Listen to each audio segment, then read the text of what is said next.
Year 2026, ang tema natin ay ano? Go and make disciples. Yan. Tandaan po natin kung tayo ay mandato na gawin po yan, si Satan po ay ginagawa rin po yan. Tandaan po natin yan.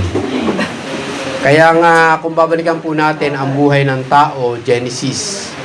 Sa Book of Genesis hanggang sa kasalukuyan, still kumikilos pa rin si Satan para gawin po yung mga bagay na yan. Naalala niyo po si Eva at si Adan? Diba? Andun ang presensya ni Lord, kasama nila si Lord, pero nadaya pa rin. Yun ang ibig kong sabihin.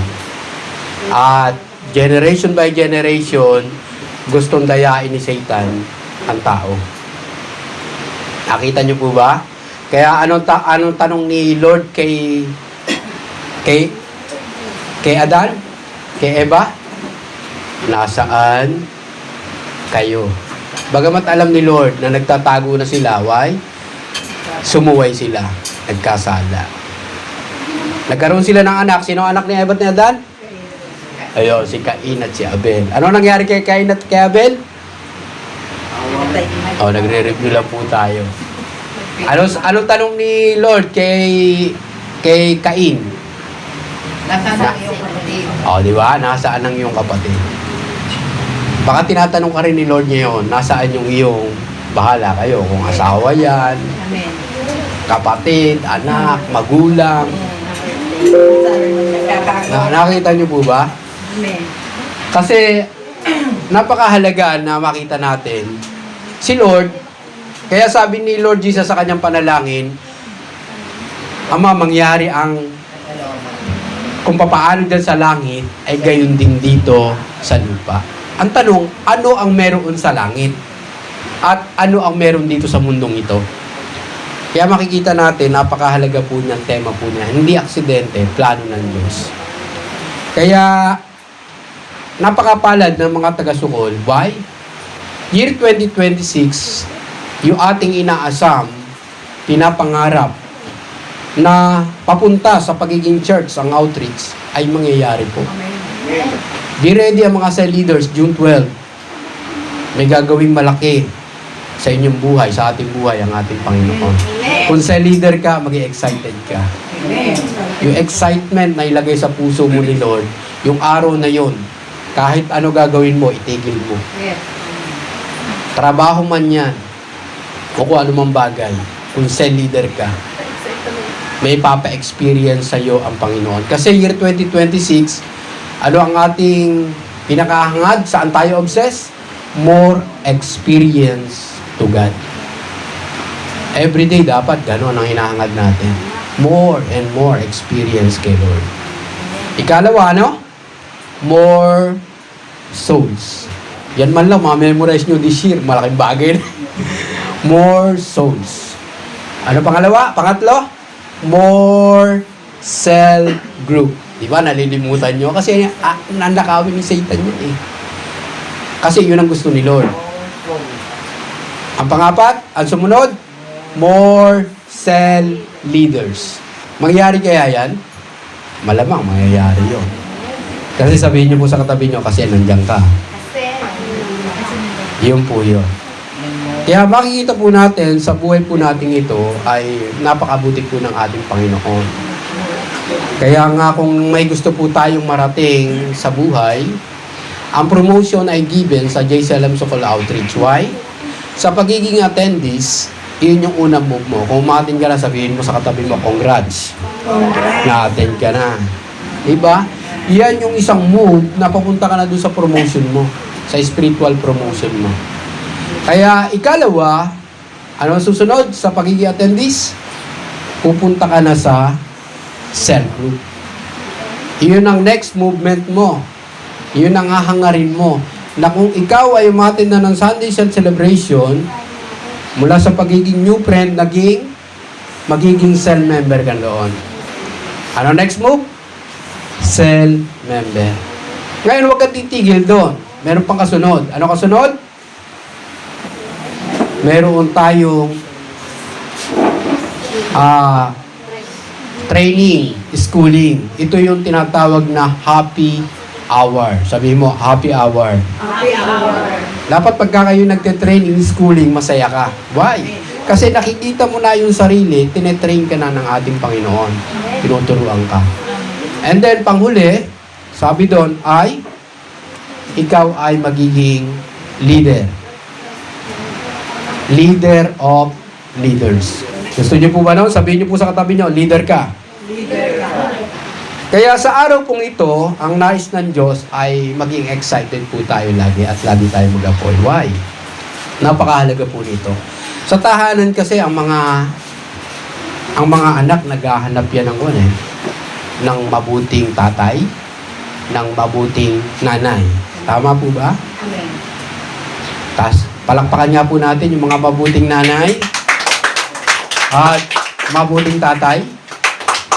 Yan, mahalaga po yan. Eh kung yung mga magulang nga naghahanap ng mabuting anak, tama po ba? Amen. Pagka ang mga magulang ay nagkaroon ng anak, syempre ang gusto nila, lumaki silang maayos, mabuti. Amen. Kaya lang, nangyayari po ba? Amen. Parang mangyayari, parang hindi. Pero makikita po natin, nagsusumikap yung mga magulang na kung paano nila inaayos yung kanilang mga sarili, ay makita din nila yung kanilang mga anak. Kaya lang, be alert. Si Satan, ano sabi ko? Nagdi-disciple din po si Satan. Ay, be alert, mga magulang. Kaya nga ako, laging pinapaalalahanan ni Sister Lani, abay, ayusin mo sarili mo. Nakatingin sa'yo ang mga anak mo. Totoo po ba? Amen. Na ang mga anak ay hinahanap ang mabuting magulang? Amen. Nanay man o tatay. Parang totoo yung ating pinag-uusapan. Tama po ba? Amen. At totoo talaga. Paano pa kung hindi makita sa tahanan? Di ba napakagulo ng bahay pagka hindi makita yung maayos na tatay? Ito yung mga nagiging religious. Talagang, sabi nung nanay, nakatin ka ng church, pero pag uwi mo, lasing ka. Religious yun. Pero yung mga hindi, yung talagang may relasyon talagang tunay kay Lord, kahit saan siya pumunta, makikita ang kabutihan sa kanyang buhay. Ayos po ba? Tama po ba yung ating pinag-uusapan? Amen. Kaya tayo bilang mga anak ng Diyos dito sa JC Alonso Call Outreach, hindi tayo more on religion, but more on relationship to our God. Yun ang ating pinag-iigting po dito. At hindi natin itinataas ang relihiyon, kundi ang ating relasyon sa ating Amen. Panginoon. Kasi aanin mo ang relihiyon kung wala ka namang relasyon. Tama po ba? Amen. Kaya makikita po natin sa araw na ito, kahit ang mga anak natin o ang mga bata pumunta sa school, ano hinahanap ng mga estudyante? Magaling na guro, di ba? Mahusay na guro. At mabait na. Kasi pagka terror ang guro, parang ayoko pumasok dyan. Nakakatakot naman. At ang guro naman ang hinahanap ay maayos na estudyante. Bakit natin pinag-uusapan to? Kaya nga pagka natatapos ang year, ano ginagawa sa mga estudyante ng mga guro? Binibigyang pagkilala, parangal. Kasi naging mabuti yung estudyante. Marami o kaunti? Marami na ngayon. Kasi pagka naka-average ka ng 90, kasama ka sa honor. Pero merong mas highest honor. Nakita niyo po ba yun?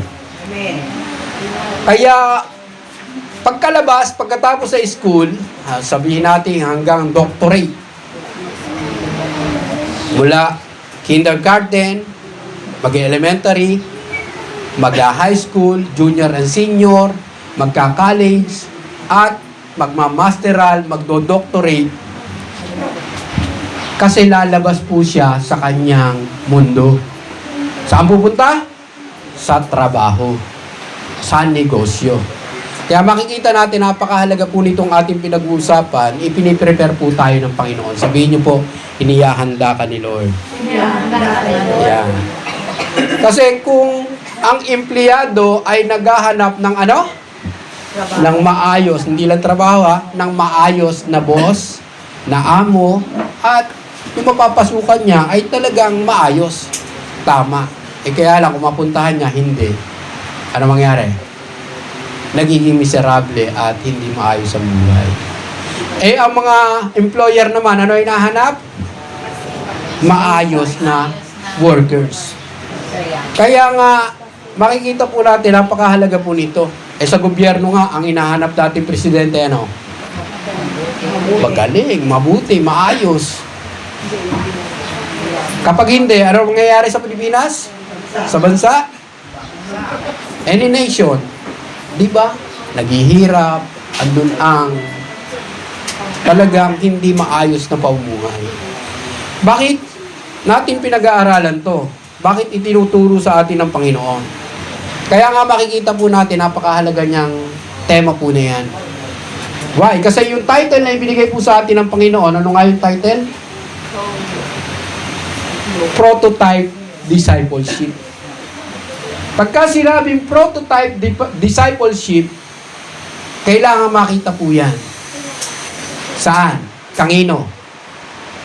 Siyempre doon sa leader na ginagamit ng ating Panginoon. Dapat tayo ang kakitaan ng isang mabuting halimbawa o good example tayo doon sa mga sumusunod po sa atin.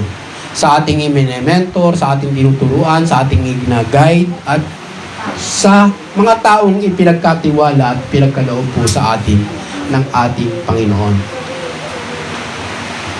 Sa salita ng Diyos na ibinigay po sa atin, sa Isaiah, Kapitulo 11, talatang 2 hanggang 4, ay ganito po ang ating mababasa. Sabi diyan, kaya niyo po bang basahin? Mananahan sa kanya ang Espiritu ni Yahweh, bibigyan siya ng katalinuhan at pagkaunawa, ng kaalaman at kapangyarihan, ng karunungan at takot sa Panginoon. 3. Kagalangan niya ang tumalima kay Yahweh, hindi siya hatol ayon sa nakikita o batay sa naririnig sa iba. Verse 4, sabi diyan, bibigyan niya ng katarungan ang mga dukha, ipagtatanggol ang karapatan ng mga kawawa, ang salita niya ay parang tungkod na ipapalo sa malulupit, ang hatol niya ay kamatayan sa masasama. Tayo po'y sumandaling yumuhod, tayo po'y manalangin. Dakilang Diyos sa manaming nasa langit, salamat sa oras na ito. Lagay niyo po lagi sa aming puso at isipan ang pagiging excited, Panginoon, sa iyong presensya, sa iyong kapangyarihan at sa iyong mga himala. At mag-apoy po kami every time na kami makakapakinig ng iyong makapangyarihan salita. Banal na salita. Ano man ang tangka at gawa ng kaaway ng Satanas, sa ipapawid, sa ibabaw ng lupa, sa ilalim ng lupa, itinataboy namin ito palayo sa aming lugar na kinapupuan, kinatatayuan, Panginoon. Sa lugar na kung saan ang iyong presensya, ang iyong kapangyarihan, ang iyong mala ay aming mararanasan. Kaya salamat, Panginoon Jesus, sa pangalan mo, winawasak namin ang lahat ng espiritu na hindi sa iyo. At iniimbitahan namin ang espiritu ng pagpapala, ang espiritu ng kapayapaan, ang espiritu ng kaligayahan. Lord, maunawaan po namin kung papaano ka kumilos sa buhay ni Isaias, kaya nasulat ang iyong salita, makapangyarihan salita, banal na salita na nababasa po namin ngayon. Ipaunawa niyo po sa amin ang lubusan, upang ito hindi lamang matanim sa aming isip, kundi ito ay matanim sa matabang puso po namin. At ito ay tumubo, lumago, at mamunga ng 36 at 100 ibayo. Bagamat wala po kaming new friend, alam po namin, hindi lagi na wala kaming new friend, kundi padadalhan niyo po kami dahil maunawaan po namin ang mensahe mo ngayon, Panginoon. Dahil malungkot sa kalangitan kung walang bagong baby, spiritual, Panginoon. Ganun din sa pamilya po namin, kung lahat ay matanda, andoon ang kalungkutan. Walang batang naglalaro, walang batang magulo, walang batang malikot, na kung saan ay galak na galak sa kanyang paglalaro. Kaya naman salamat, Panginoon, sa mga new friend na ipapadala niyo po sa amin. sa mga susunod na linggo, buwan, taon, upang mangyari ang iyong kalooban dito sa JSLM Sokola Outreach. Salamat po. Muli, sa iyo ang parangal, papulit pa salamat. In Jesus' name, Amen. Ayun, no? I-reveal ko na po sa inyo ang ginagawa ng Diyos sa ating outreach church. By June 12, excited po. Kung cell leader ka, italaga nyo na ang araw na yon para sa Panginoon. Saan tayo dapat mag-i-obsess? More experience to God. Matinding experience po natin doon. At may anghel na bumulong po sa akin, palagay na ang installation ay sa main church, baka sa San Pedro po ganapin. Ang good news po ay naka-rehistro na po yung sasakyan, ipinrovide ng Panginoon, at siyempre, doon po tayo sasakay, going to San Pedro, kung doon talaga ganapin. Kasi kung kumbinsihin pa po ni Tatay Leneng, si Tatay June, na doon ganapin. Kasi why? Hindi lang installation na magaganap po doon, mayroong Cell Leaders Conference. Buong JCLM nationwide, JCLM family. Kaya makikita natin ang lahat ng pastors doon at lahat ng mga cell leaders po doon. Kaya kung cell leader ka, calendar mo na yon na holiday yon para kay Lord. Amen po ba? Amen. At yun po, alam naman natin ang kaaway ay hindi titigil na tayo ay pinsalain according to John 10:10. Ano naman nun? Sabi doon ni Jesus Christ, pinaalalahanan niya kanyang mga disciple na parito lamang ang kaaway, ang magnanakaw para mandaya, magwasak, pumatay, at diba? Talagang gibain ang buhay natin. Pero ang pangako ng ating Panginoong Kristo sa John 10:10 din, kasunod nun, huwag natin kalimutan. Bibigyan kanya ng isang buhay na ganap at kasiyasiya. At sino po ang makakaranas po doon? Yung nakaranas na makita niya na yung kanyang cell leader, ang kanyang pastor, ay mayroong maayos na buhay. Why? Kasi meron siyang sinusundan, ginagayahan, tinutularan, na kung saan yung kanyang cell leader ay papunta doon sa maayos at mabuting buhay. Gusto niyo po ba noon? Amen. Kaya kung pag-aaralan po natin yan, libu-libong taon na nakalipas, sinulat ni Isaias po yan, wala pa ang ating Panginoong Kristo. Ilang propeta pa ang dumaan, mula kay propeta Isaias, Jeremiah, down to book of Malakay o propeta Malakias. Ay dumating ang Panginoong Kristo sa four gospel, from Matthew to John. Kaya kung nabasa po natin yon, makaka-relate po tayo sa ating pag-aaralan. Na kung saan, wala pa ang ating Panginoong Kristo, nakikita na ni Propeta Isaias, ito po yung pinaka-historya po nito. Sa kanyang talata o sa kanyang passage na naisulat, na nagmula sa ating Panginoon, guided by the Holy Spirit, nakita niya na ang ating Panginoong Kristo ay mula sa langit, bababa dito sa lupa, ang gagawin niya ay magkakaroon siya ng prototype discipleship. Nangyari po ba? Nangyari. Kasi nakita namang nasa langit, from Genesis to Book of Malakay, hindi na pulpila magandang plano ng Diyos sa buhay ng tao. Why? Andun pa rin ang pag-entrada, ang pag-extra ni Satan para gibain ang magandang plano ng Diyos sa buhay ng tao. From Book of Malakay, last book sa Old Testament, nag-silent ang ating Panginoon ng 400 years, kung hindi po ako nagkakamali, or 4,000 years. Makikita po natin bago dumating ang ating Panginoong Kristo kasi nagplano ang God the Father, ang God the Son, and God the Holy Spirit para sa kapupulpil ng plano ng Diyos na ang tao palagay na pupuntang impyerno, ang tao ay magkaroon ng chance, opportunity, privilege, favor na pumunta ng langit. Nakikita niyo po ba? Kaya kung hindi po mangyayari yung prototype discipleship, marami pong tao ang mapapahamak. Tingnan po natin ang ating mundo. Patuloy ang ginagawa ni Satan na padilimin, paguluhin ang mundo. Pero ano panalangin natin para sa Kristo? Balayan natin. Sabi niya sa Ama, kung papaano dyan sa langit, ay mangyari din dito sa lupa. Ang tanong, ano ang meron sa langit? At ano ang meron dito sa mundong ito? Iyon ang gustong isettle ng ating Panginoong Kristo. Why? Kaya siya nag-prototype ng discipleship. Ngayon, yung kanya bang mga naging disciple ay naging maayos lahat ang buhay? Maaring oo, maaring hindi. Why? Kasi si Satan, ulitin ko, iintrada, papasok sa buhay ng tao. Kaya wag po kayo magtaka kung bakit kahit kayo na-attend na ng church, may nangyayari o may nangyayari? Aminado. Di mo ba? Totoo naman po yan eh. Kasi kung hindi po natin pag-aaralan, babasahin ang salita ng Diyos, ano gagawin ni Satan? Gagahasain ka.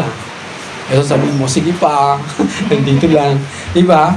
Hindi ka papayag pagka ikaw ay nakaalam ng ating pag-aaralan na yan. Excited na po ba kayo? Amen. Gusto niyo po bang malaman yan? Amen. Una, para makita natin na tayo ni nandyan na. Kasi si Jesus Christ, makita natin, talagang andun yung kanyang ginawa. Talagang pinagbuti, pinaghusay. Kasi alam niya kahit siya hindi nakaligtas kay Satan eh. Ibig sabihin, ang ibig ko sabihin, andun pa rin yung oras at pagkakataon na siya ay tinukso at sinubok ni Satanas kung talagang siya ay tunay na anak ng Diyos. Ano tanong sa kanya? Kung talagang ikaw ay anak ng Diyos, ano gagawin sa bato? Gawin ng tinapay. Ay ano sabi ni Jesus? Hindi lamang sa tinapay nabubuhay ang tao, kundi sa bawat salitang namumutawi sa bibig ng Diyos. Iyon ang ating buhay. Kaya nga ang salita ng Diyos ay bread of life. At siya ang living water. Pagka ikaw'y nagugutom, nauuhaw, ano gagawin? Magbasa ka ng salita ng Diyos. Kaya makikita po natin, nakapag-disciple ang ating Panginoong Kristo, ilan? 12. Nag-failed sino? Si Judas. Dalawa yung Judas na yun, pero si Judas, may dalawang Judas doon, pero yung Judas Iscariote ang nag-fail. Kamuntik na rin si Pedro, pero naka-recover po siya, nakabalik. Anong ginawa ni Pedro? Itinakwil ang ating Panginoon. Ay, pinagkaila pala. Ipinagkaila ang ating Panginoon Kristo. Ilang beses? 3 times. Aba, hindi ako kasama noon. Aba, hindi ko siya kilala. Ang hirap noon, no? Pagka tayo tinatanong, Kristiyano ka ba? Pag sinabi mong hindi, anak ka ba ng Diyos? Pag sinabi mong hindi, ano ginagawa mo? Pinagkakaila mo ang ating Panginoon. Ang hindi kikilala sa Panginoon, hindi rin kikilalanin sa harap ng Amang nasa langit. Nakuha niyo po? Kaya ngayon, pag pinag-aralan po natin yan, dapat po nating matutunan kung paano ayusin ng Diyos ang ating buhay. Kasi why? Hindi na Biblia ang binabasa ng tao. Tandaan niyo po yan, hindi na. Tingnan niyo po katabi niyo. Siya na. Siya na. Ikaw na ang binabasa ng kapwa mo. Nakuha niyo po ba? Amen. Kaya sabi ni Isaiah sa verse 2, sabi po doon, balikan natin, mananahan sa kanya ang Espiritu ni Yahweh, bibigyan siya ng katalinuhan at pagkaunawa sa kaalaman at kapangyarihan ng karunungan at takot sa Panginoon. Yan. Makikita po natin ang unang mensahe ng Diyos dapat kung ikaw ay nasa Panginoon, na disciple ng Panginoon, na disciple ka ni pastor, na disciple ka ng primary 12, na disciple ka ng sa leader mo, dapat ang sumasa iyo, sabi dyan, with Spirit of God. Mahalaga po yan. Dapat Espiritu ni Lord ang sumasa iyo. Diyan nakikita na ikaw ay tumutulad kay Jesus na kung saan, kung babalikan po natin ang New Testament, bago gumanap sa kalooban ng Amang nasa langit ang ating Panginoong Kristo, ang una na ipina-experience ng God the Father kay Jesus Christ, after baptism ni John the Baptist kay Jesus Christ, ang ipinagkaloob ng Panginoon ay ang Holy Spirit. Sa anyong kalapate, kasunod nun ang tinig ng Amang nasa langit na sinasabi, ito ang aking anak na kinalulugdan. Sabihin niyo po, sa katabi niyo, nalulugod si Lord sa buhay mo. Pwede ba patanong naman, nalulugod ba si Lord sa buhay mo? Kung hindi pa, dapat malugod si Lord. Alam niyo po, kapag ang Espiritu ng Diyos ay nasa sayo, doon mo lamang magagawa. Doon ka lamang makakikilos ng naaayon sa kalooban ng Diyos, ng tama at mabuti sa harap ng ating Panginoon. Si Jesus Christ nga, 100% Diyos, 100% tao. Huwag tayo magkakamali. Bakit siya 100% Diyos? Galing sa God the Father. Ano sabi sa John 3:16? Sabay-sabay tayo? Kaya lamang ang pag-ibig ng Diyos sa lipunan, kaya binigay niya ang kanyang tayo na So baka po yung mga para sa akin ay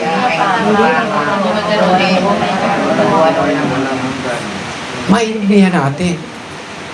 Siya ay galing sa amang nasa langit. Bumaba siya dito sa lupa, 100% naging tao sa pamagitan ni Mary. Kinausap si Mary ng anghel ng Diyos, ni Gabriel Angel, na siya ay maglilihi at magdadalang tao, pero hindi yung kanyang boyfriend ang pinanggalingan, kundi ang Espiritu ng Diyos o ang Holy Spirit ang magmamanifest sa kanyang buhay. Nangyari. Kaya makikita po natin, napakahalaga po ng ating pinag-uusapan. Na si Jesus Christ ay pupunta sa kanyang ministry para gawin ang kalooban ng Amang nasa langit at gagawin yung title natin pinag-uusapan. Ano yung title? Prototype Generation. Di ba? Parang pinalilimot agad ng kaaway. Andiyan pa yan, present pa yan. Paano pa pag-uwi natin? Kaya, mapalad yung mga nagre-record, nagno-notes, na kung saan, kahit na tukain, dagitin ni Satanas yung mga binhi, yung mga salita ng Diyos na nahayag sa ating puso at isipan, hindi kayang nakawin. Why? May babalikan ka. Sa cellphone mo man yan i-record, okay lang. Okay, screenshot mo na. Para walang kawala. Tama po ba? Alam niyo po, napakahalaga po niyan. Kung ikaw ay tatawagin disciple, ano ang kahulugan ng disciple? Tagasunod ni Kristo. Dapat bang mangyari sa lahat ng tao? Dapat. Kasi kapag ka hindi, kangino ka susunod? Nakuha niyo po ba? Aba, may mga tagasunod si Satanas. Totoo. Kung hindi po tayo magiging alerto, dalawa lang po yan. Kung hindi ka tagasunod ni Kristo, tagasunod ka ni Satanas. Kaya yung pinag-aaralan natin, ano nga yung title? Prototype Generation. Prototype Discipleship. Ginawa ni Jesus Christ po yan Yung ating binasa, libo-libong taon po yan. Ang dami pang propeta ang dumaan bago lumabas ang ating Panginoong Kristo sa mundong ito. No? Pumalakpak ka po, may natututunan. Yan pa lang po yan, makikita po natin kung ano ang mangyayari sa atin pagka nasa atin ang Espiritu ng Diyos. Una, sabi doon, magkakaroon ng #wisdom. Ang ating Panginoong Kristo, nung siya ay nagtuturo na namamangha ang lahat ng tao na nakikinig sa Kanya. Lahat. Ba saan ba kumuha ng kaalaman at karunungan? Di ba anak lang ng karpintero ito? Pero, hindi nila alam, kaya yung mga taong hindi naniniwala sa ating Panginoong Kristo at that time, sila yung number 1 na critic ng ating Panginoong Kristo. Anong ginagawa sa Kanya? Sa mga turo niya, gusto siyang siluin, hulihin, para ipabilanggo at pahirapan at patayin. Nangyari man ang kanilang kalooban, pero nagawa pa rin ng ating Panginoong Kristo na makapag-disciple siya ng maraming tao. Hindi lang yung 12, kundi buong mundo ay pwedeng ma-disciple ng ating Panginoon. Kasi ano panalangin niya? Gusto kong balikan ngayon ito Kung papaano dyan Amang nasa langit, Kung ano ang kalalagayan dyan sa langit, parang ganito yun ay mangyari din dito sa lupa. Can you imagine mabuhay ka sa isang tahanan na napakagulo? Na-imagine nyo ba? Wala pang impyerno, buhay ka pa, parang impyerno na. Pero pagka ang pamilya mo nasa Panginoon, parang parang ka nang nasa langit. Wala kang asawang nagbubunga nga sa'yo. Wala kang mga anak na reklamador. Di ba? Nandiyan pa ba kayo? Amen. Pero pagka nasa Panginoon tayo at nagkaroon ng prototype, nakarating sa atin yung gustong mangyari ng Panginoon mula kay Jesus Christ, kasi kahit kay Abraham, kinausap na siya ng Panginoon down to, yun nga, Book of Malakay, hindi po talaga nangyari. Kaya sinugo pa rin ang ating Panginoon Kristo. Wisdom. Diba? Ilang ulit na binanggit doon, balikan natin, sabi doon, bibigyan siya ng katalinuhan at pagkaunawa, ng kaalaman at kapangyarihan, ng karunungan at takot sa Panginoon. Kaya, given. Kaya iba yung yung na-disciple ka. Tingnan nyo po katabi nyo, kung disciple na yan, meron yan. May wisdom yan. May wisdom. Hindi po pwedeng mawala po yan. Hindi lang si Solomon ang pwedeng tumanggap po niyan. Lahat ng tao na na-disciple ng ating Panginoon, sa pamamagitan ni pastor, sa pamamagitan ni primary 12, sa pamamagitan ni cell leader. Kasi, continuous lang ang ginagawa ng ating Panginoon. Siya ang Diyos noon, ngayon, at magpaka-ilanman. Kaya, magkakaroon ka ng wisdom. Iba pa yung kaalaman mo sa mundo, iba pa yung kaalaman mo na nanggaling sa ating Panginoon. Eh, sino may advantage? Yung may wisdom ni Lord o yung wala? Diba yung meron? Eh, minsan nga, tapos na abugas siya, pero pagka nagsalita, kumilos, parang daig pa ng isang tao na kung saan merong kaalaman sa salita ng Diyos. Yung maturity, kung titingnan, hindi lang physical, kundi spiritual, nagmamature talaga ang tao. Kaya si Jesus Christ hindi maunawaan ng mga matatalinong tao that time. At yung mga religious that time. Ano sila sabi ng mga Pariseo, Saduceo, Escriba, at marami pang iba? Ayaw nilang tanggapin ang turo ng Panginoon na meron pong wisdom. Kaya anong ginawa natin pa ng Kristo? Nag-prototype siya na sa tuwing siya ay magtuturo, ang ginawa niya ay mga pataling haga. Ang may pakinig, ang may paningin, kaya hindi lahat nakakaunawa. Disciple na nga nagtatanong pa kay Jesus Christ, Guru, paliwanag mo naman sa akin kung ano pa nagkakahulugan nun? Ay, pati ba naman kayo?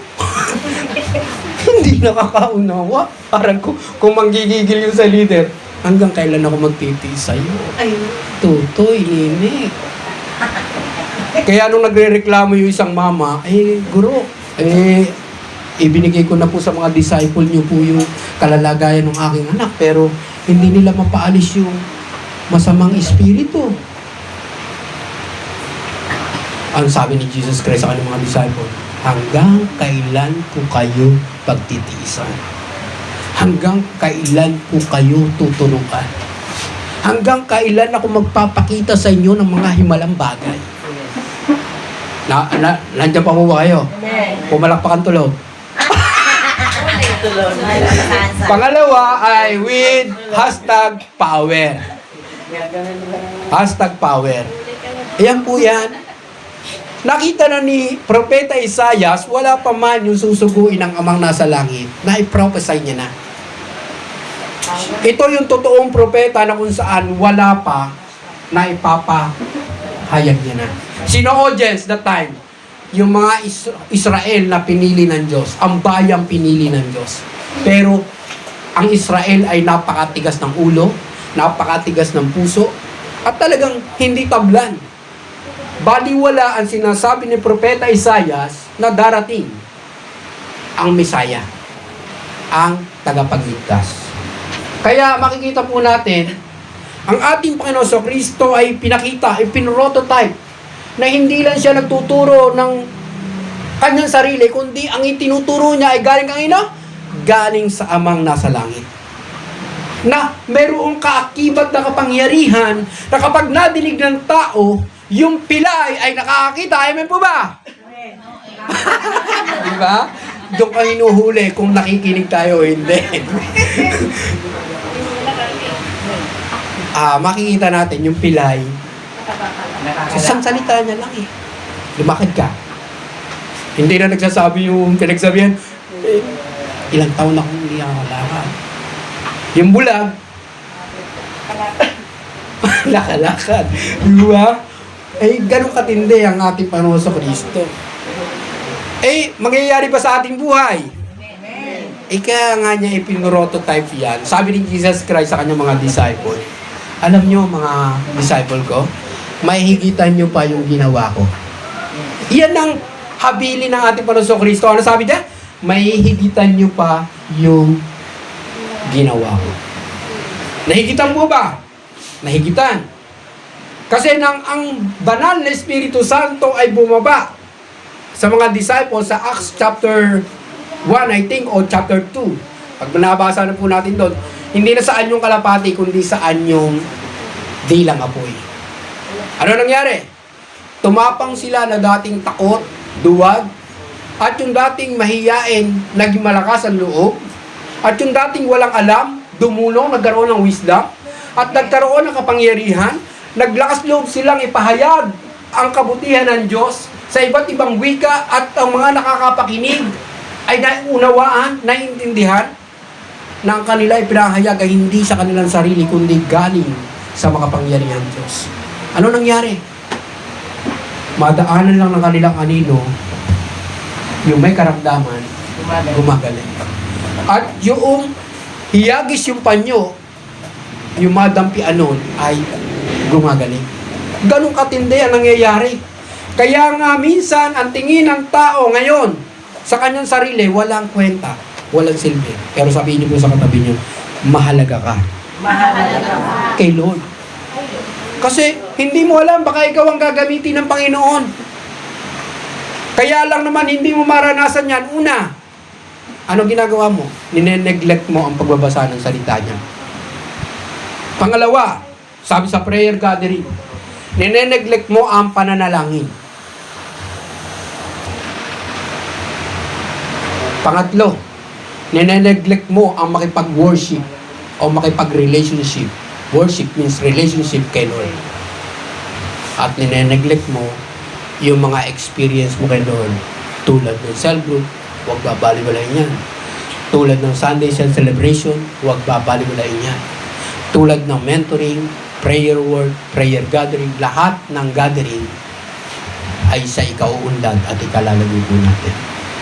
Yang #wisdom, #power na i-prototype ng ating Panginoon Kristo. Kung babasahin po natin ang verse 2, nakita na ni Isaias, itong Messiah na to na susuguin ng ating Amang nasa langit ay with wisdom, with power. Kahit basahin po natin ang Genesis to Revelation, walang ibang ipinapahayag dyan kundi ang ating Panginoon Kristo. Dumating ang punto na nangyari ang pinrophesy ni Isaiah. Hindi para sa wala, kundi generation by generation makaranas ng mga bagay na yan. Ngayon, kung hindi pa po natin naranasan, hangarin po natin. Hingin po natin kay Lord. Ano ating gagawin? Siyempre, ma-obsess ka na yung experience mo kay Lord ay tumindi pa ng tumindi. Paano po yun? Babalikan natin lagi ang basic na aking marirekomenda para ma-experience mo yan. Ano gagawin? Magbasa ka ng salita ng Diyos. Manalangin ka na ikaw at si Lord dapat may personal. Bukod pa yung corporate na tinatawag as a family, as a mga kapatiran, at sa marami pang bagay. Pero ang huwag mo iwawala, yung personal mo din na pangipag-ugnayan sa Kanya na kung saan inaawitan mo ang Panginoon mo, tulad ni David. Makikita mo, makikilala mo siya, magiging close kayo, at makikita mo sarili mo, parang nasa alapaap ka na, parang nasa cloud 9 ka na talagang si Lord ang kasama mo. Nakikita niyo po ba yun? Sana ma-experience po natin yun. Kung hindi pa, hilingin natin at hangarin po natin. Kasi makikita po natin, si Jesus Christ, hindi po nakaligtas sa mata ni Satan. Ulitin ko po, galit na galit si Satan sa atin. Kasi imagine, kung ikaw ay ma-disciple, alam ni Satan, magmumultiply ka. Alam ni Satan, magmumultiply ka. Kasi si Jesus Christ, ang pattern po niyan, walang pagkakaiba sa buhay ni Moses. Si Moses, nakita ni Satan, gagamitin ni Lord na yung mahal na Israel na bayan ng Diyos na pinili, na dating alipin sa Egypt, ano gagawin ni Lord? Palalayain. Sino ginamit? Si Moses.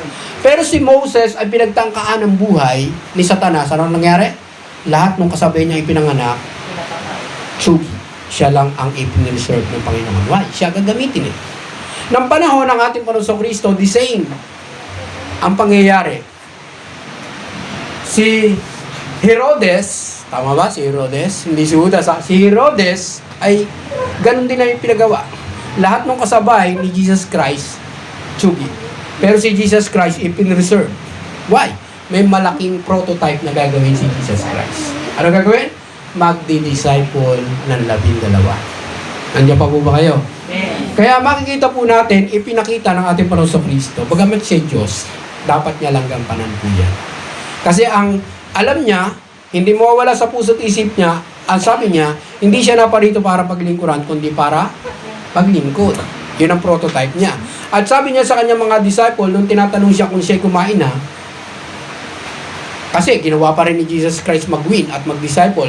Yung sa babae Samaritana, nakita niya naigib sa balon ni Jacob, ay ginausap niya, iwinin niya, at yung buong bayan o buong lugar ng babaeng yon ay talagang nadala sa Panginoon. Na-disciple po lahat. Anong tanong ng mga disciple? Nagpunta kasi sa Jollibee. Nagutom sila eh. Pagbalik nila, tinanong nila si Jesus Christ, Guro, kumain na po ba kayo? Eh sabi ni Jesus Christ, ang pagkain ko ay sundin at gawin ang kalooban ng amang nagsugo sa akin. Yun ang prototype niya sa kanyang mga disciple. Kaya makikita po natin, nangyari ang kalooban ng Panginoon. Kaya, sabihin niyo po sa katabi niyo, dapat maranasan mo yan. Ano yung major point? Sabi doon? With Spirit of God. Huwag na huwag po kayong pupunta, lalo't sa leader po kayo, sa cell group nyo, na wala ang Espiritu ng Diyos. Ulitin ko po, huwag na huwag po kayong pupunta sa gawain ng Panginoon na hindi nyo inihiling ang pagsama ng Diyos sa buhay po natin. Magsasarili po kayo. Ang gagawin nyo na lamang ay sarili nyong kakayanan, galing, talino, at yung talagang full effort po kayo. Pero pagkasama nyo si Lord, chill ka lang. Parang hindi ka man lang hiningal, hindi ka man lang napagod, at talagang wala kang karikla-reklamo kundi masaya kang ginagawa yung kalooban ng Panginoon. Amen po ba? Iyon ang naisip prototype ng ating Panginoon Kristo. Kaya nga, nakita ni Jesus Christ yung iba't ibang ugali ng kanyang mga disciple eh. Ano ginawa ni Jesus? Nag-prototype po siya. Si Tomas, ano ugali niya? Diba, hindi nyo alam. Siya ay doubter. Ano sabi ni Tomas? Hindi siya maniwala sa mga kapwa niyang disciple. Talaga, nabuhay muli ang ating Panginoon Kristo. Ay, bago ako maniwala, siya yung tinawag na to see is to believe. Kung makita ko at maitusok ko yung aking daliri sa butas ng kamay ng Panginoon, maniniwala ako sa inyo. Eh, nung makita niya, namangha siya. Totoo nga pala. Kaya, iba't iba man ang ugali ng ipagkaloob sa atin ng Panginoon. Kung mga gulang, na-experience natin, iba-iba ugali ng ating mga anak. Tama po ba? Paano ka makaka-adjust sa kanila kung hindi mo alam ang kalooban ng Panginoon? Kaya, yan po yung una. Kaya, makikita natin si Jesus Christ ay through the work of the Holy Spirit na alam niyang kasama niya ang Ama nasa langit. Ipinakita niya kay Satanas. Talunan na siya eh. hindi na magtatagumpay si Satan. Kaya lang naman nagtatagumpay sa buhay ng tao si Satan. Ano na wala? Yung pagsama ng banal na Espiritu Santo. Pag ang tao walang banal na Espiritu Santo, it easy to kaliwitin ni Satan ang kanyang buhay. Saan dadalhin? Doon sa magulo at wasak na buhay. Hindi sa maliwanag, kundi sa madilim. Nakikita niyo po ba? Kaya nag-prototype ang ating Panginoon Kristo. Yung makita nyo yung kanyang mga disciple, hindi papuntang impyerno, kundi papuntang langit.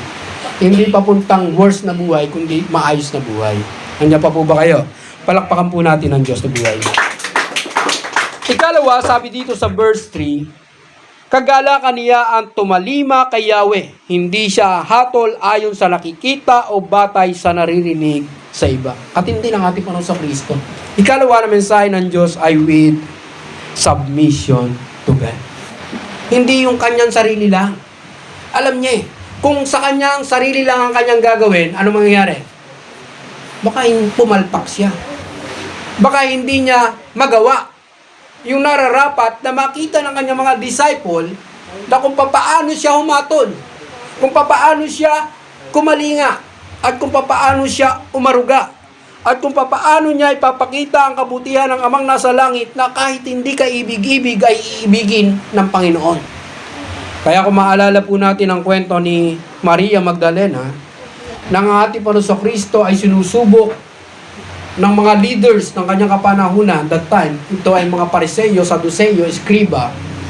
Nang mahuli si Maria na nangangalon niya at dinala sa harapan ni Jesus Christ, tinanong siya kung ano magiging hatol. Kasi that time, ang gumagawa ng kahalayan ng imoralidad ay stone to death. Babatuhin ka hanggang mamatay ka. Pero anong tanong natin para sa Kristo? Sinabi sa mga tao, kung sino ang walang kasalanan, siya ang unang Bumato. Ang tanong, may nakabato po ba? Wala po. Wala. Kaya, kapatid, sabihin niyo po, kung babato ka, Babato ka. batuhin mo ng Banaman. pera. Di ba? Kay Jesus Christ, panahon pag binato ka ng bato, batuhin mo ng tinapay.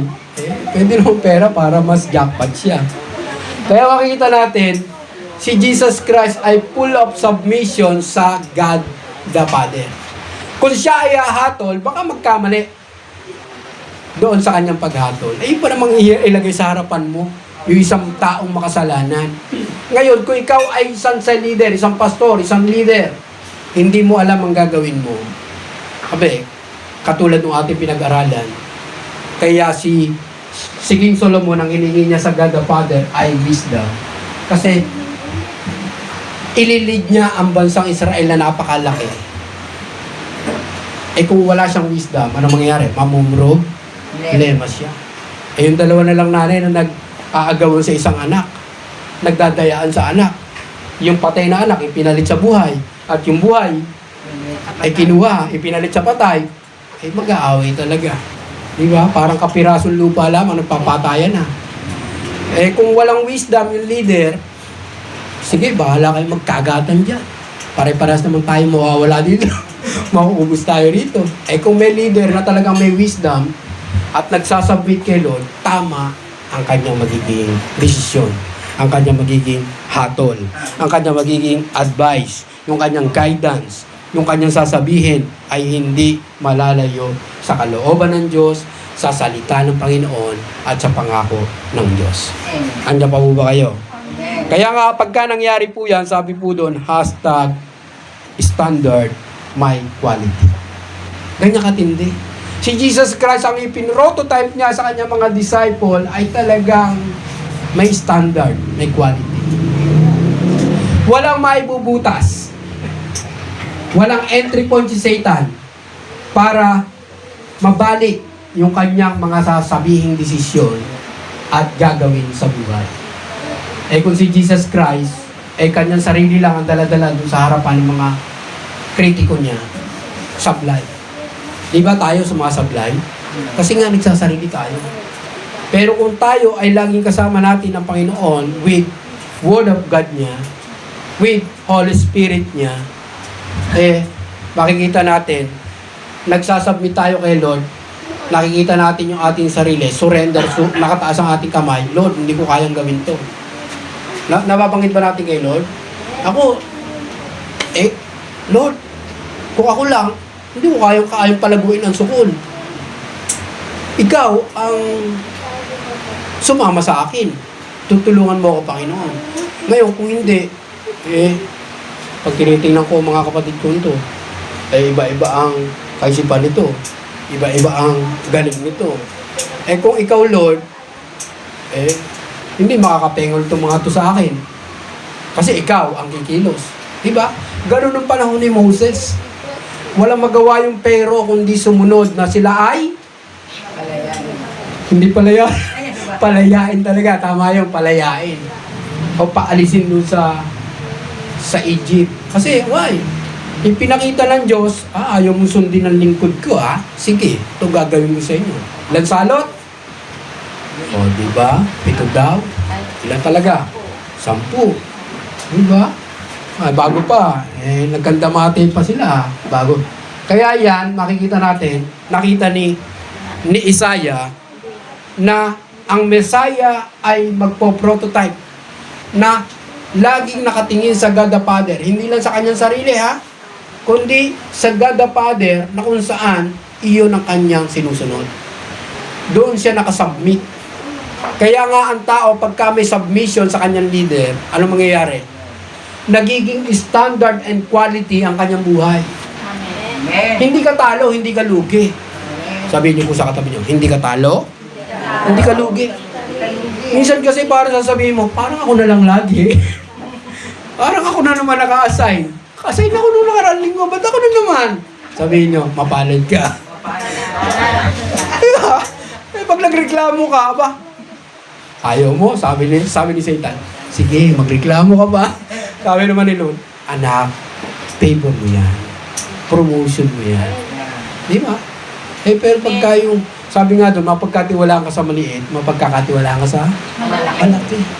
Kung doon pala sa maliit, nagre-reklamo ka na, paano ka pabibigyan ng malaki? Kaya, sabihin ko sa katabi niyo, tanggapin mo lagi. Magpasalamat ka ngayon. Kalawa, sabi doon ay, dapat ay merong modeling and exampling. Talagang maging model. Iyan ang ginawa natin pa sa Kristo lahat-lahat. Sa kanyang pag-submit sa ating amang nasa langit, makita natin, naging modelo siya at naging good example siya sa kanyang mga disciple. Iyan yung prototype talaga. Na kahit bali-balik rin ang ating Panginoong Kristo, ang lalabas na disciple niya ay merong Christ-like character. Kaya nga, makikita po natin ang pagpo-prototype ng ating Panginoong Kristo sa ayaw at sa gusto ng tao, ako dito 2 Corinthians 5:17, ang lahat ng isa tumanggap, ang lahat ng tumanggap at nakipag-isa sa ating Panginoong Kristo ay isang bagong nilalang. Wala na ang dating pagkatao, siya ay bago na. Bago na. Ganon ang ginagawa ng ating Panginoon. Paano kung hindi mo siya tinanggap? Paano kung hindi ka nakipag-isa sa ating Panginoon? Ano mangyayari sa'yo?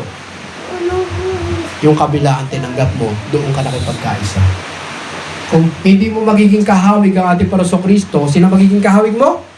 Ang magiging kahawig mo ay yung ayaw mo. Yan ang mahirap doon.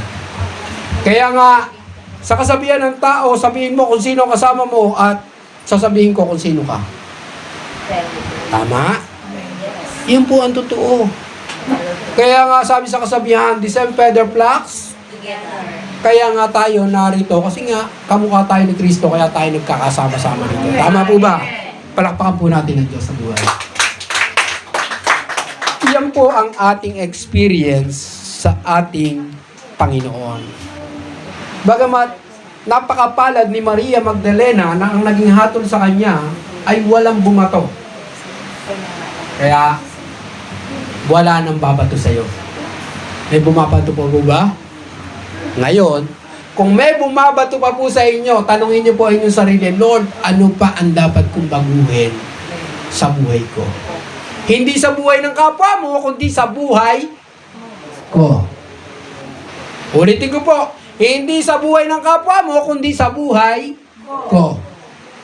Eh minsan kasi, Lord, kapanalangin, baguhin niyo po ang kaibigan ko. Baguhin niyo po ang kapatid ko. Baguhin niyo po ang asawa ko. Eh bakit tanong? Bakit hindi ka magbago? Eh ano ba control? Ang kapwa mo o ang sarili mo? Oh, di alam niyo na. Pag ikaw nagbago, malamang magbabago din siya. Kasi, nagbago ka eh. Pero kung hindi ka nagbago, paano siya mahahawa ng pagbabago? Ipinakita ng ating Panginoon Kristo sa pamamagitan ng mga bagay po niya. Eh kung si Jesus Christ hindi nag-submit at sumunod sa ating Ama nasa langit, meron kaya mga sumunod na disciples pa sa Kanya? Wala. Eh, gusto na nga niyang sumuko eh. Ano sabi niya? Sa kwento sa Garden of Gethsemane, ano panalangin niya? Alisin mo. Ama, kung po pwede lang naman, alisin niyo ang saro ng paghihirap na ito. Parang ayokong daanan. Ang hirap. Alam niya, papaluin siya ng 39 na palo. Eh, buti kung pat-pat lang o kawayan lang na pinutol ng magulang eh. Madali pang tanggapin eh. Lalagyan mo lang ng sapin ng karton niya. Ito nga, ay si Jesus Christ may mga talimpa at sima. Yung ipinapalo sa kanya, halos maluplap yung mga balat. At makita na ang laman loob niya. At pagkatapos nun, ipapapasampasan niya ang napakabigat na krus. Mula doon sa pinagpaluan, papunta doon sa bundok ng Golgotha. At doon niya mararanasan. Ano tawag doon? Prototype. Discipleship. Mga disciple, tingnan niyo ginagawa ko. Kahit anong hirap, ang nakikita ko ay hindi paghihirap ko, kundi kaligtasan ng buong mundo. Pero tayo, kailan natin nakita? Parang naiyak ako. Ang isang kaluluwa ay napakahalaga sa Panginoon. Amen. Diba? Kay Jesus Christ, lahat tayo mahalaga. Kaya niya ginawa yung ginampanan yung ipinoprophesy ni Isaiah na yan. Alam niya yan. Hindi pa nasusulat yan. Kausap na siya ng Amang nasa langit na yung gagampanan mo doon ay hindi biro. Napakahirap. Ang tanong ngayon ng Panginoon, anak, anong paghihirap mo ngayon na nararanasan? Hihirap kaya yan sa dinaanan ng ating Panginoon Kristo? Maaaring hindi. Baka yung nawalan ka lang ng bigas.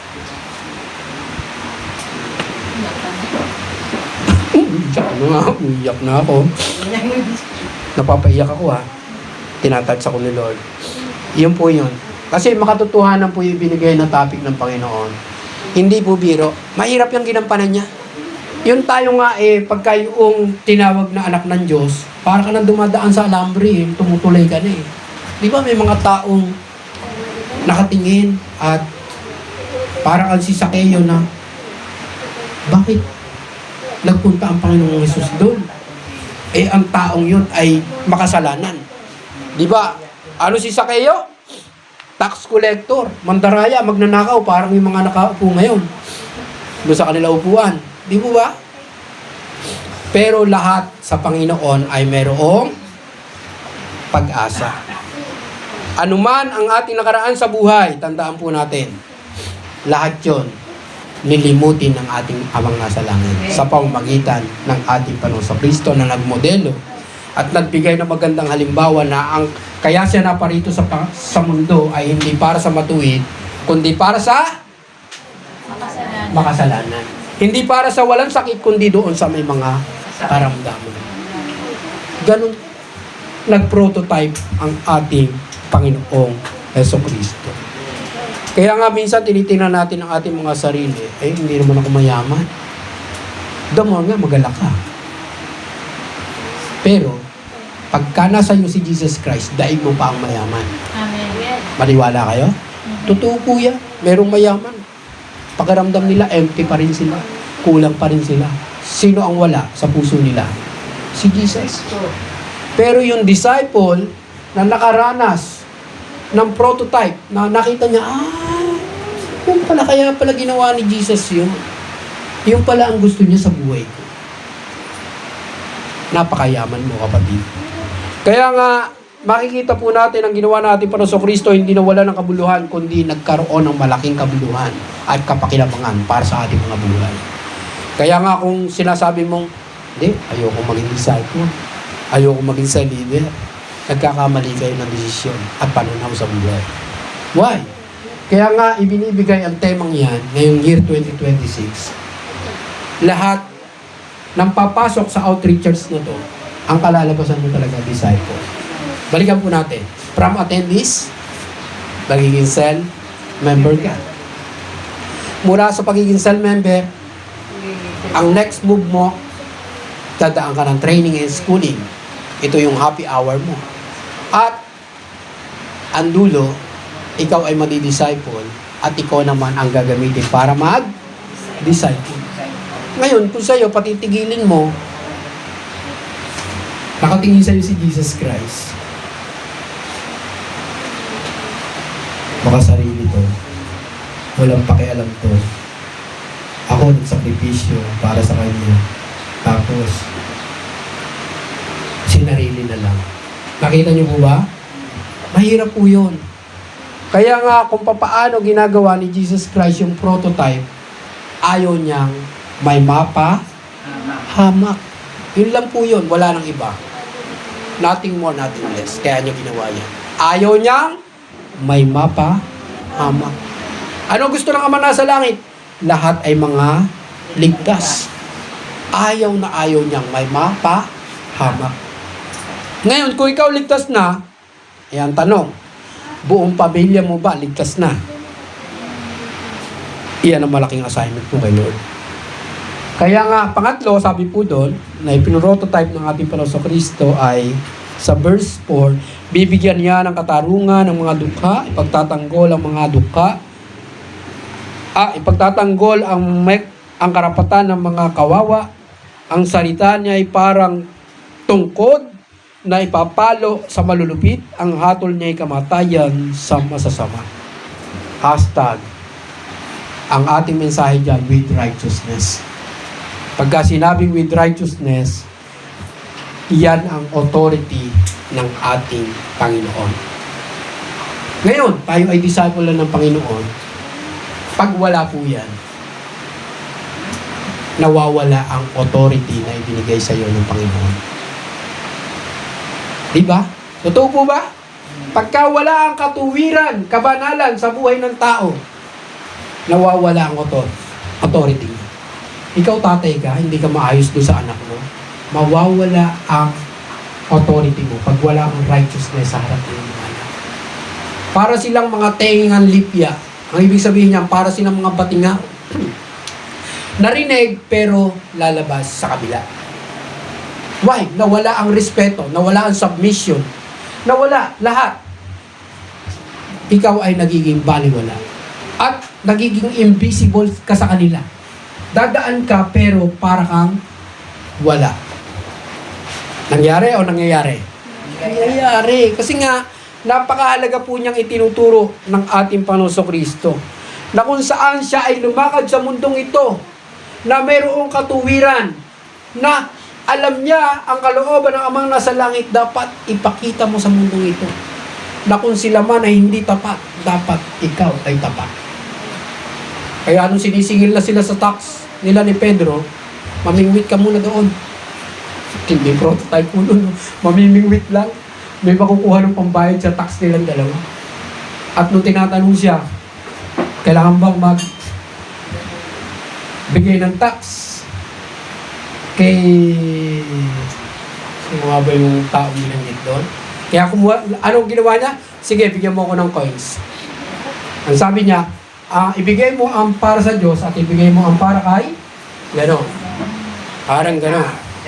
Ayun, Cesar. Ayun, salamat. Tinulungan niyo po ako. Natulungan niyo naman ako sa pag-preach ko. Ayan, salamat, Lord. May mga anak ang buhay dito at talagang pwede niyo talaga akong tulungan eh. Minsan mawawala ang preacher dito pero andyan kayo para ibus lagi ang kalooban ng Panginoon. Amen. Ibigay mo yung para kay Caesar at ibigay mo rin ang para kay Lord. Kaya tama lang yung ginagawa natin dito. Kaya sa mundo nga nagtatax tayo eh. Kaya alam, nakakalungkot yung tax natin, lumilipad. Tama po ba? Yes. Kaya yun po yun. Kaya sabi dyan, with righteousness. Kaya makikita natin kahit naman yung ating mga namumuno sa ating gobyerno eh. Pagka wala na yung righteousness, di ba? Ano nangyari? Parang yung authority nila, parang value wala na. Hindi na sila pinakikinggan, hindi na sila pinaniniwalaan ng mga tao sa paligid nila. Kaya, mga cell leaders, mahalaga po yan. Yan, ipinrototype ng ating Panginoon Kristo. Kaya nga kung makikita po natin, ay lalabas dyan yung hashtag faithfulness. Siyempre, pagka righteous ka, ang pinananatili mo dyan yung katapatan mo sa Panginoon eh. Sige, gumawa ka ng isang kasinungalingan. Gumawa ka ng isang mali at kasalanan. Nawawala po yung word na yan. Yes. Yan po ang truth. Kaya nga, hinahanap ng sa mag-asawa yan eh. Yan salitang faithfulness. Pagka nawala na po yan, eh wala. Mag-cheat na. Magloloko na. Pupunta na sa kaliwa at sa kanan yung isa. Kaya nga, napakahalaga po ng prototype ng ating Panginoon Kristo. Hindi siya kayang i-defocus ni Satan na kung saan ang alam niya, yung kanyang tatahakin at tadaanan, ay yung daan lang na ibinibigay ng amang nasa langit. Buhay na matuwid at talagang tutularan ng maraming tao na kung saan mayroong katapatan sa Diyos. Pag nakita ni Lord na tapat ka dyan, hindi na siya magdadalawang isip na pagtagumpayin ka niya, na pagpalain ka niya, at talagang maranasan mo yung dapat mong maranasan. Nakarapat dapat mong maranasan sa ating Panginoon.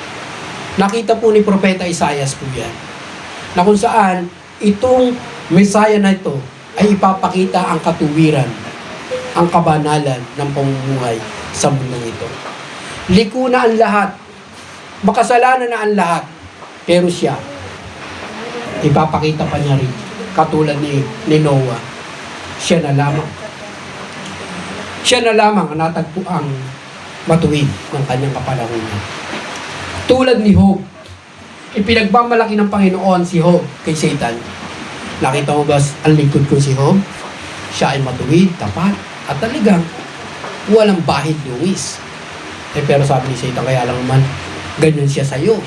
Kasi, alagang-alaga mo siya. Punong-puno ng kayamanan.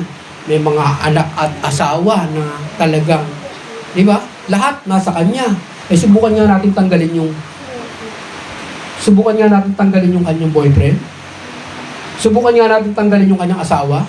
Subukan nga natin tanggalin yung kanyang anak.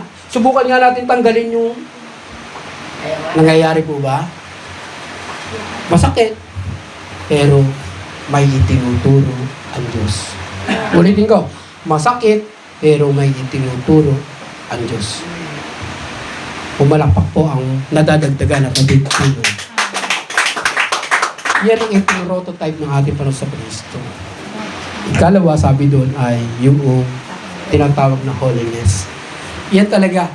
Anong utos ng ating Panginoon sa lumang tipan naman? Ako ay Diyos na banal, dapat din kayo magpaka. Huwag nating ibaliwala. Tandaan po natin yan. Holiness. Nakikita ko na yung entrance fee sa ating pagpasok sa Kingdom of God. Ano sabi ni Lord? Ako ay Diyos na banal, dapat din kayo magpaka-banal. Kung hindi po mangyayari sa prototype yan, may hirapan po tayo. Kung babalikan po natin ang Book of Thessalonians, i-describe po doon ni Apostol Pablo na ang ating Panginoon Kristo ay darating dito sa lupa ulit, babalik siya. Hindi para gawin ulit na siya ay pahirapan, ipako sa krus, kundi tayo ay susunduin niya na mayroong katagumpayan at isasama sa Kingdom of God. Kaya lang dapat tayo ay datnan ng ating Panginoon Kristo na ang ating katawan, ang ating kaluluwa, ang ating espiritu.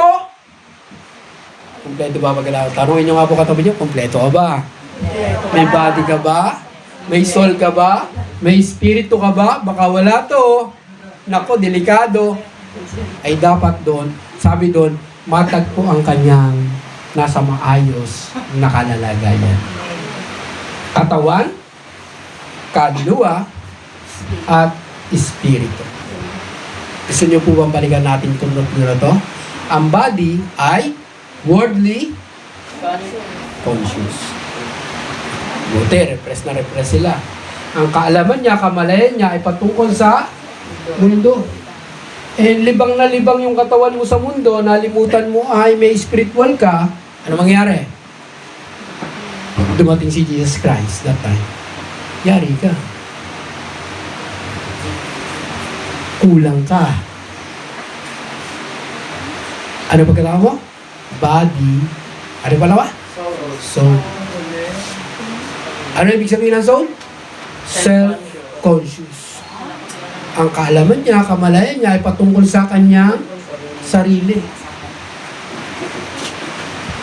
Si kaluluwa ang nagdidesisyon sa buhay ng tao. Ulitin ko po. Si kaluluwa ang nagdidesisyon sa buhay ng tao. Hindi si katawan.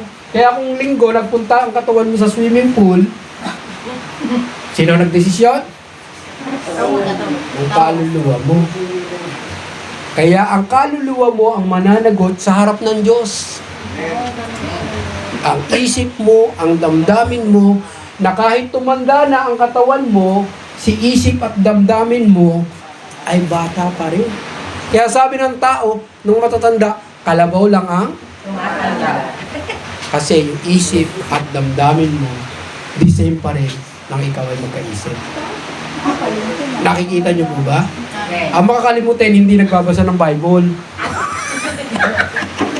Nahuli, no? Nahuli. Para hindi ka magka-Alzheimer's o magkasira ng isip, ano gagawin? Magbasa ka ng Bible everyday. Nakuha niyo po ba? Kung patalas yan ng isip. Kaya nga may wisdom eh. Diyan galing po yan. Nasa lang tayo? May kaluluwa na, no? Totoo mo ba kulang ang pagkatao pagka, ay yung cross ng ating Panginoon Kristo, kaligtasan niya ng symbol niya. Eh kalahati lang. Eh wala yung kabila. Oh, eh pagka may spirit ka, ano yung spirit? Godly conscious.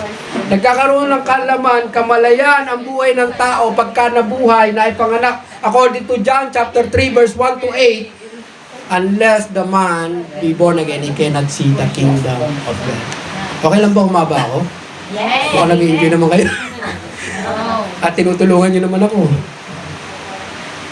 Iyon po yung nangyayari sa buhay ng tao. Kaya huwag kayo magtaka kung bakit ang tao nagkakaroon ng malaking pagbabago ang kanyang body and soul dahil sa impluensya ng makalangit na bagay. Ito, sapagka sinabing godly conscious, that is relationship to God. Kaya hindi religion to God, relationship to God. Pagka ikaw ay naipanganak na sa espiritu, uuha. Pag umuha ang baby, ano ang nangyayari? Maaaring naihi, nadumi, gutom. Pag gutom, ano ibibigay? Gatas. Eh, pag ito'y gutom, spiritual, bigay mo salita ng Diyos. Tatahan na yun. Kaya nga yung mga pasaway sa cell group, kulang yun sa gatas. Kulang sa gatas. Nakuha niyo po ba? Kaya pagka ito ay hindi nag-mature, immature. Ganun lang katindi yun. Umidad yung katawan, pero yung karakter niya, Immature. hindi talaga mababago. According to 2 Corinthians 5:17. Kompleto na po ba? Body, soul, and spirit. I think nasa 1 Thessalonica na dapat ang ating katawan, kaluluwa at espiritu sa pagbabalik ng ating Panginoon Kristo. Kaya tayo nandito.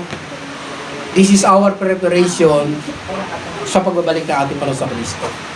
Ngayon, kung hindi tayo prepared, o hindi tayo nagpiprepare sa pagbabalik ng ating Panginoon Kristo, mag-i-alerto tayo. Baka abutan tayo. Babalik o babalik? Babalik. Babalik. Ayun yung sinasabi ng salita ng Diyos. Kaya tayo nandito. Kaya natin ginagawa po ito. Ngayon, kung hindi natin makikita itong itinuturo ng ating Panginoong Kristo, ay mahihirapan po tayo. Kaya nga ang ating Panginoong Kristo ay ginawa po yan. Nagpaalis siya ng masamang espiritu, nagpagaling ng maraming may sakit, at gumawa ng mga himala ang ating Panginoong Kristo para makita ng tao lahat ng kanyang ginawa ay hindi dahil sa kanyang sarili. Ulitin ko po, ang lahat ng ginawa ng ating Panginoong Kristo na prototype, hindi dahil sa kanyang sarili, kundi dahil sa amang nagsugo sa kanya. Kaya ulitin ko po, kung tayo po ay gagawa, huwag natin gawin ayon lang sa ating sarili, kundi gawin natin ito dahil sa ating Panginoong Kristo. Amen. Why? Kasi siya yung nag-aalay ng buhay. Siya yung nag-prototype sa atin na gawin ang mga bagay na kung paano niya sinunod ang amang nasa langit ay gawin din po natin. Iyon po, nawa, may nadagdag po sa inyong pagkatao at pinagpala po kayo ng Panginoon. Sa konklusyon po, sabi sa Isaiah chapter 11 verse 5, sabi po dito, sabay-sabay po natin basahin, katarungan, Katarungan at katapatan ang maiiralin niya sa kanyang pamamahala. na yun. Kaya makikita natin yung kanyang leadership, yung kanyang pag-prototype, hindi talaga mababahiran ng kung ano pa man. Talagang dito sa mundong ito, maaaring ang mga leaders natin, iba ang ginagawa. Hindi na kalooban ng Diyos, hindi pa kalooban ng kapwa. Sabi diyan, yung katarungan at katapatan ang pairalin niya sa kanyang pamamahala. Kahit na nga sulsulan siya ni Judas Guro, sayang naman yung pabango na yan, kamahal-mahal. Kung yan ay ipinagbili na lang sana natin at ipinagkawang gawa sa mahihirap, di sana naging pera pa. Ano tingin ni Jesus Christ kay Judas? Mukhang pera itong disciple ko na. Yung ba? Pero makatarungan ng Diyos. Buti nga siya hindi pa ako patay, pero nilalagyan na ako ng pabango. Diba? Inaalayan na ako. Pero ikaw, ano ginagawa mo? Diba? Ipagkakanulo mo ko? Diba? Wala naman ditong gagawa nun, di ba? Na ipagkakanulo natin si Jesus. Pero si Judas, makatarungan ng Diyos, sabi niya, merong isa ritong ipagbibili ako. Nagtinginan sila. Sino kaya yun? Mga chismoso yung ibang disciple. Sino kaya yun? Baka siya. Para hindi na sila manghula, sabi ni Jesus Christ, kung sino yung mekluwe, kung sino yung magsasawsaw at kasabay ko susubo ng tinapay, siya na yun. Sino nakasabay niya? Si Judas. Sinaniban si Judas ng masamang espiritu. Nasabi sa kanya ni Jesus, gawin mo na ang dapat mong gawin. Ginawa. Tama po ba?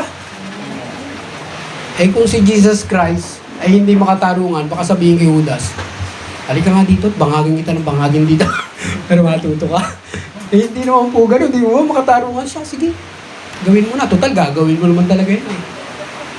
Diba, minsan meron tayong mga anak, sinasaway mo na anak, mapapahama ka. Huwag kang tumuli sa lakad mo yan. Pero ano ginagawa? Sumusuway. Ipipilit pa rin yung kanyang gusto. Para si Judas na. Para si Judas na, di ba?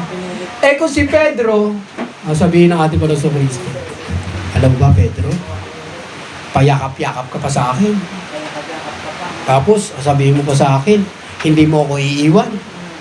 Tinaga mo pa yung tenga ng isang Roman soldier para lang pakita mo sa akin na talagang tapat na tapat ka sa akin. Pero, alam mo, binulong sa kanya, ipagkakailabo ko ng 3 beses. Tayo kaya, ilang beses na kaya natin pinagkailaan natin pa? Siguro hindi pa naman, Hindi pa naman nangyayari. Pero the more na hindi ka nagpapakita kay Lord, sign na yon na yung pinagkakailan mo na ating Panginoon. na pagka hindi ka na maligaya sa mga gawain ng Panginoon, sign na yon na nakatingin ka na lang doon sa mga benefits na hinahanap mo. Hindi na yung Panginoon ang hinahanap mo. Pero pagka yung gusto mong ma-experience si Lord, at yung gusto ni Lord ng kaluluwa, yung tibok ng puso ng Diyos ay kaluluwa, naging tibok mo na rin, ay doon mo na makikita. Disciple ka na nga ng ating Panginoon. At yun ang sinabi ng ating Panginoon Kristo, dahil sa akin hindi ka lang ituturing ng amang nasa langit na kaibigan, na dating kaaway, ngayon ay ikaw ay magiging anak ng Diyos. Diba? Sabihin nyo nga po, mapalad ka. Anak ka ng Diyos. Kaya lang tatanungin ka din ni Satan. Ano tanong ni Satan kay Jesus? Sige nga, kung ikay anak ng Diyos, gawin mong tinapay ang batong yan. Diba? Sige nga, kung talagang ikay anak ng Diyos, yung pagbabasa mo ng Bible, makakakain ka ba dyan? Parang ganun yun. Sige nga, kung ikaw ay anak ng Diyos, yung cell group mo na yan, may kikitain ka ba dyan? Parang ganun yung sinasabi ni Satan. Oo nga no. Teka. Kung ikaw ay talagang anak ng Diyos, yan Sunday celebration na pa yan ang pag-attend mo, mawawala ba lahat ng problema mo? Oo nga, no. Sabi ni Jesus, hindi lamang sa tinapay nabubuhay ang tao, kundi sa bawat salita na namumutawi sa bibig ng amang nasa langit. Maglalaho ang lahat ng bagay, ngunit ang salita ng Diyos ay manatili. Mga kapatid, puntahan po natin yung leadership na katulad ng ating Panginoon Kristo. At pagka napuntahan po natin yan, nagawa po natin, nasundan po natin, ang mundong ito ay magliliwanag. Can you imagine, ang next generation na upo na naman sa ating presidential na upuan, naluluklok sa upuan ng presidente, ay walang prototype discipleship ng Panginoon. Ano ang kalalabasan ng bansa? Mga senador natin, mga congressman natin, governor, down to our barangay level. Kung si Satan ang magdi-disciple sa kanila, ano ang kalalagayan ng bansa? That's why ang malaki maitutulong ng Panginoon sa pamamagitan ng kanyang church. Hindi ang building na ito ang church ng Panginoon, kundi ikaw, ako. Amen. Tayo ang tinatawag na church. Nakikilos at gagawa according to prototype ng ating Panginoon Kristo. That's why kaya siya sumunod sa amang nasa langit. Nakita niya tama. Paano maliligtas ang tao? Hindi nila naunawaan. Sila ay mangmang. Sila ay walang kaalaman. Mga ignorante sila na sila ay pupunta sa kumukulong apoy ng impyerno. Kaya naalala ko yung kwento ng langgam. Merong isang mag-ama na nandun sa bukirin. At mahal na araw na noon, tuyo na ang mga dahon ng pugon. Nagapas na nila yon at yung iba ay hindi pa. At merong isang bahay ng langgam doon, malapit ng masudog at nakita ng bata, ng anak. Sabi niya, tatay, yung mga langgam, masusunog, mamamatay. Sabi ng ama, halika na. Ano gagawin natin? Tanong nyo nga po, ano gagawin natin? Ano gagawin natin? Masusunog yung mga langgam. Sabi ng tatay sa anak, anak, kahit magsisigaw tayo dyan, hindi tayo maririnig, hindi tayo maunawaan, hindi tayo maiintindihan. Anak, gusto mo bang maligtas sila? Kayo gusto nyo? Amen. Sabi nung tatay, anak, gagawin kita langga. Tatay naman, tawa ko, tapos gagawin mo ang langgam? Wag naman. Eh, paano ka nila maintindihan? Hindi ka marinig, hindi ka maintindihan. Oh, di gagawin kita langgam.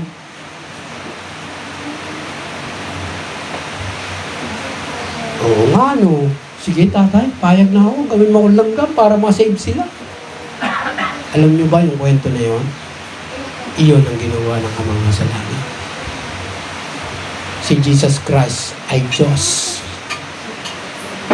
Anak, mga tao, hindi sabihan mo na lang. Makapangyarihan ka naman tatay, di ba? Eh kaya lang, kailangan ng tao din na magpo-prototype. Magtuturo. Magmamodel. Magbibigay ng magandang halimbawa. Tingnan niyo po katabi niyo. Kaya pala ka nandyan ka. Kaya pala nandyan ka, ikaw ang gagamitin ni Lord. Paano ka maunawaan ng mga kapitbahay mong chismosa? Paano ka maunawaan ng mga kakilala mong mangungutang sa'yo na hindi magbabayad? Paano ka maunawaan ng mga taong sinungaling mandaraya na hindi nila dapat gawin yon? Sabihin niyo po, may gagampanan ka. Si Jesus Christ nga hindi nagdalawang isip eh. Ayon sa salita ng